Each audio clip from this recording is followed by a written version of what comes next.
Right, మరో breaking చూస్తున్నాం. ఐబొమ్మ రవికి హైదరాబాద్ సైబర్ క్రైమ్ పోలీసులు రివర్స్ లో బొమ్మ చూపిస్తున్నారని తెలుస్తోంది. గతంలో 2 సార్లు 8 రోజుల పాటు కస్టడీకి తీసుకుని విచారించారు.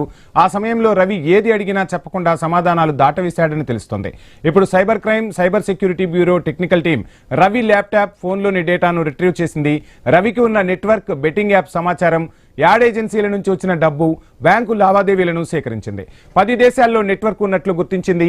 సినిమా పైరసీ కోసం అమెరికా, స్విట్జర్లాండ్, నెదర్లాండ్ దేశాల్లో రవి సర్వర్లు ఏర్పాటు చేశాడని పోలీసులు గుర్తించారు. కొనుగోలు చేసిన 110 డొమైన్ల పూర్తి వివరాలను సంపాదించారు పోలీసులు.